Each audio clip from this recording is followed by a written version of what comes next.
Hey guys! In today's video, I'm talking about OpenAI's association with the military and the use of artificial intelligence in warfare. Have you ever imagined the use of all the power and potential of artificial intelligence in the hands of the military in war? Leave a comment below with your thoughts. I'm going to show now not only OpenAI, but many big techs you are familiar with are already partnering with the military. You know what I think before starting here? I'm just really surprised. We all came together not long ago in search of a vaccine to prevent our death, and shortly after, just a few months later, we are already in several wars worldwide. In other words, technology can be used for good or evil. The technology itself isn't inherently good or evil, it's the human beings that can use it for good or bad. And that's what often leaves me very worried. But let's move on. So OpenAI changed its use policy and started working with US military. That's what. There were some rules, some parameters that didn't let artificial intelligence be used for military use in the case of OpenAI, which you know more as ChatGPT, but it goes far beyond that, and now it has changed. OpenAI has changed the parameters. It couldn't before, but now it can. I'm going to make a little note here. Check it out. The company removed parts that didn't allow the use of its language models in activities with a high risk of physical harm, like weapons development or military and war. That is, if you ask the chat GPT there, and then I'm thinking of removing some weapons here because I want to invade such country anyway, it would say something like this: it can't be used for military interests. Probably if I or you write this, it's going to continue. Now what happens? The chat GPT of the United States military will be released, right? So imagine a military man, a military scientist already with knowledge, chatting with ChatGPT for the feasibility of weapons technology. Just imagine this. Think, what if you could ask there, hey, look, what are the chances of success if I invade a certain territory? How many dead in percent in theory will there be? They'll be able to do these scenario analyses for you to invade and also develop new weapons technologies. Now, I wasn't surprised, but what do you mean when you read it, even if you know, you're surprised that other big companies, they even develop the computer systems that we use. They develop the military systems that we use, the stores we shop at. All of this is also used for military technology. Let me explain here. Take a look.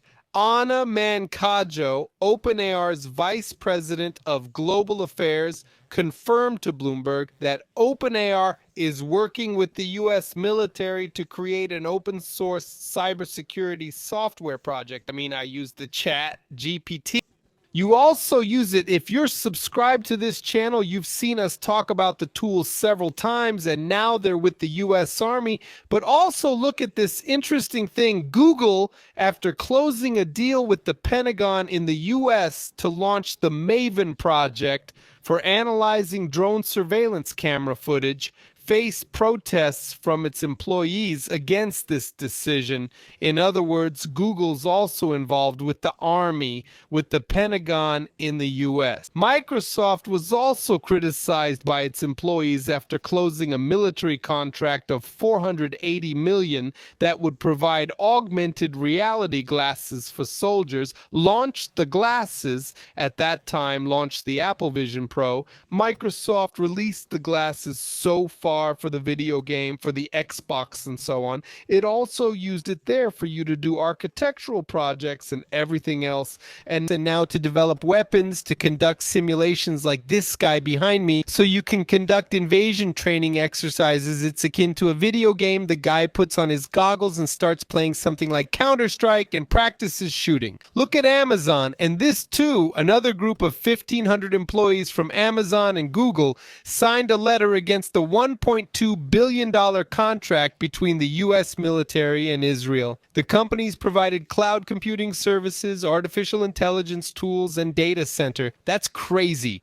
So that's used. I don't want to say it's bad or good. For me, war is always bad. Now there's a use for it. He's simulating here. He says, look what the artificial intelligence is used for, to predict and help prevent post-war suicides, because there's a high rate of ex-military who come home, can't adapt, have several trauma, and end up killing themselves. So it's the use of artificial intelligence to help. And an example of using artificial intelligence for good is our platform, where I and other experts teach you to develop a business using artificial intelligence, earn money online using the market's main tools. You can create a business with just a cell phone or a computer and internet, even without experience. I will accompany you along with other experts. Now, for example, you have a job and you don't want to be replaced. As a professional, using artificial intelligence can replace 5 to 10 employees. So number one, you have to worry about not being replaced. Number two, you stand out because you will earn more. You will move up in the company. You will become irreplaceable. So I left the link in the video description and pinned in the first comment so you can already learn about it. Because if not in the next few months, you could be replaced, you could be fired, okay? Leave in the comments below what you think about this reflection on the use of artificial intelligence in wars. It's appearing here above now. The next video that makes total sense for you to watch. See you in the next video. See you soon.